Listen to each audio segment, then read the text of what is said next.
1차 부등식에 대해서 공부해 보도록 하겠습니다. 부등식이라는 거는 이런 부등호를 사용해서 수 또는 식의 값의 대소 관계를 나타내는 식을 우리가 부등식이라고 합니다. 부등식이 참이되는 미지수 값 또는 범위를 그 부등식의 해라고 하고요.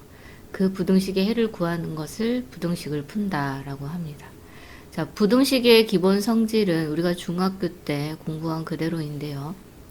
A가 B보다 크고 B가 C보다 크게 되면은 A가 B보다 크고 B가 C보다 이렇게 크면 결국에 A가 C보다 이렇게 크게 되는 거죠.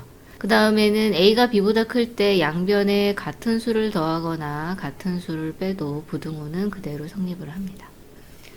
그리고 A가 B보다 클 때 양변에 같은 양수를 각각 곱해주거나 나눠줘도 부등호가 바뀌지 않는다는 것도 알고 있죠. 그리고 제일 주의해야 되는 거는 우리가 음수로 나누거나 곱할 때 부등호의 방향이 바뀐다는 거. 자, 네 번째가 제일 우리가 주의해야 되는 건데, 음수로 곱해야 되거나 양변을 나눠야 할 때는 부등호가 바뀐다는 사실 잘 기억하시기 바랍니다. 자, 그 다음에 A와 B가 부호가 같을 때는 두 수를 곱하거나 두 수를 나누거나 해도 항상 양수라는 거. 그리고 부호가 다른 것을 곱할 때는 0보다 작아진다는 거, 또 나누는 것도 마찬가지죠.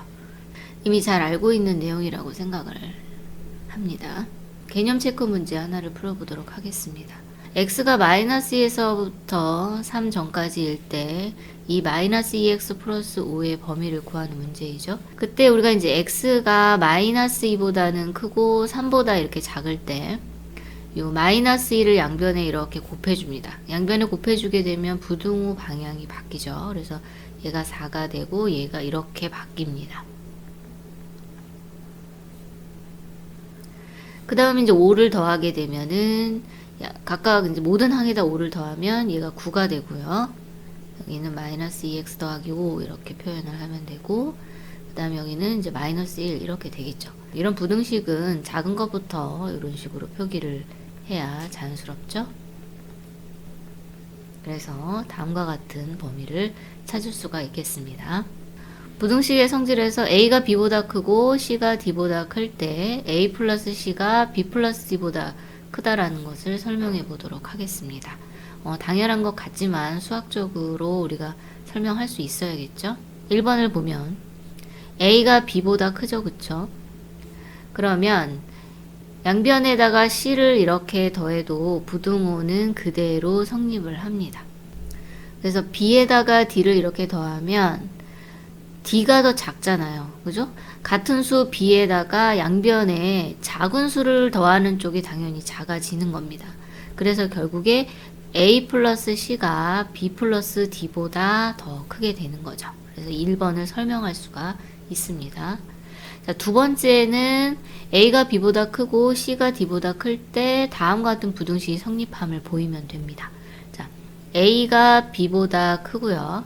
양변에 D를 이렇게 똑같이 빼줘도 부등호가 그대로 성립을 하겠죠? 여기서 B에다가 C를 한번 빼봤습니다. 더 큰 수로 빼게 되면 이쪽이 더 작아지는 건 당연하잖아요. 그쵸? 그래서 이런 식의 부등식이 성립을 합니다. 결국에 A-D가 B-C보다 작다는 것을 우리가 볼 수가 있습니다. 자, 세 번째는 AB가 양수인데 CD도 양수군요. 그랬을 때 AC 곱한 게 BD보다 더 크게 되는 것을 설명하는 문제입니다. 자, 3번을 풀어보죠. A가 B보다 커요. 그래서 양변에 양수인 C를 곱하게 되면은 AC가 BC보다 더 크게 되겠죠. 그 다음에 C가 D보다 크다고 했는데 양변에다가 양수 B를 곱하게 되면 BC가 그대로 BD보다 더 크겠죠. 그대로 성립을 합니다. 이 두 개의 식을 보게 되면은 AC가 BC보다 크고 BC가 BD보다 크게 되겠죠. 그럼 결국에는 AC가 BD보다는 크다는 부등식이 성립을 하게 됩니다. 자, 네 번째 거 한번 해보겠습니다. 네 번째 것도 A에서 D를 나눈 것보다 B에서 C를 나눈 것이 더 크다라는 것을 이제 보여야 됩니다. A가 B보다 커요. 그래서 양변을 D로 나누죠. 양수인 D로 나누기 때문에 그대로 부등호는 성립을 하죠. 양변에 양수로 이렇게 나누면 부등호가 그대로 성립을 합니다. 그 다음에 이제 C가 D보다 이렇게 크죠. 그러면 이제 얘네들이 둘 다 양수기 때문에 역수를 취하게 되면은 부등호가 반대로 바뀝니다. 그래서 D분의 1이 C분의 1보다 오히려 커지게 됩니다. 양변의 양수인 B로 곱해주게 되면 부등호가 그대로 유지가 되겠죠? 이런 식으로. 1번식하고 2번식의 관계를 보면 D분의 A가 D분의 B보다 크고요. D분의 B보다 그 다음에 C분의 B보다 D분의 B가 더 크죠. 그래서 결국에는 D분의 A가 C분의 D보다는 크다라는 식을 이제 구할 수가 있습니다. 그래서 4개의 관계식을 이제 설명해 보았습니다. 자, 유제 문제 풀어보도록 하겠습니다. A가 B보다 클 때 AB의 부호가 같으면 A분의 1이 B분의 1보다 작다라는 것을 설명하는 문제입니다. 그래서 일단 AB가 부호가 같기 때문에 A랑 B랑 곱하게 되면은 양수가 되겠죠. 근데 이제 A가 B보다 크다고 했어요. 그래서 양변을 A, B분의 1로 이렇게 곱해보도록 하겠습니다. 근데 얘가 양수니까 양변의 양수를 곱해도 부등호가 바뀌질 않죠? 그래서 AB분의 A, 그 다음에 AB분의 B 이렇게 됩니다. 그래서 같은 숫자끼리 이렇게 문자끼리 약분을 하게 되면은 B분의 1이 A분의 1보다 크다라는 것을 알 수가 있습니다. 부등식의 4칙 연산인데요. 우리가 XY가 이게 범위가 주어졌을 때 4칙 연산 값의 범위는 주어진 부등식 양끝 값을 이용할 수가 있습니다. 자, 실수 XY에 대해서 X라는 것이 A와 B 사이에 있는데 당연히 0보다 큰 영역 속에 있습니다. 물론 Y도 마찬가지로 C와 D 사이에 있는데 다 양수의 영역에 있는 거죠. 이럴 때 우리가 4칙 연산 덧셈, 뺄셈, 곱셈, 나눗셈을 할 수가 있습니다. 만약 이제 단 중요한 건 요 조건에 있을 때만 다음과 같은 방법으로 구할 수가 있는 거죠. 이 부등식을 둘이 이제 더할 때 덧셈은 그냥 이런 식으로 제일 작은 것끼리 더할 때가 최소 위치, 그 다음에 제일 큰 것끼리 더할 때가 최대의 위치를 갖게 되는 거고요.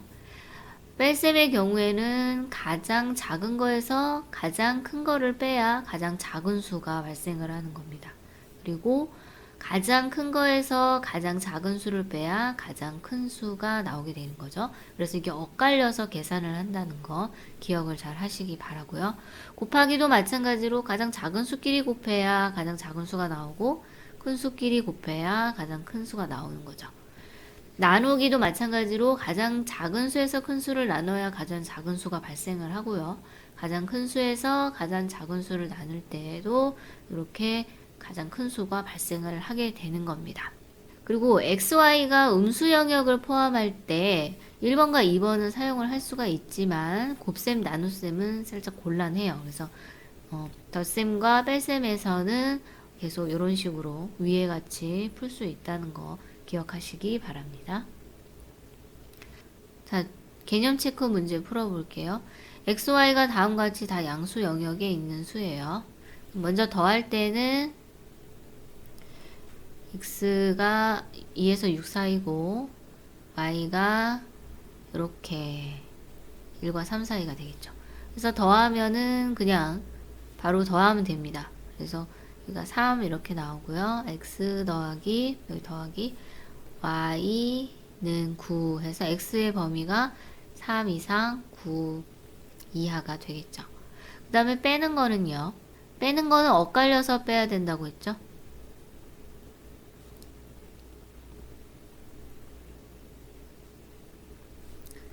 그래서 빼는 거는 가장 작은 수에서 큰 수를 빼야 가장 작은 값을 갖게 되는 거고요. 그 다음에 가장 큰 수에서 가장 작은 수를 빼야 가장 큰 수를 갖게 되는 거죠. 자, 곱하는 것도 마찬가지로 그냥 이렇게 아래로 그냥 쭉 곱해버리면 되기 때문에 범위가 2에서부터 xy는 18까지 되겠죠. 나누는 거는 뺄셈처럼 엇갈려서 빼야 되기 때문에 바로 3분의 2보다 크거나 같고, 그 다음에 1분의 6보다 이렇게 작거나 같게 되는 거죠. 이렇게 되겠죠? 이런 식으로 시계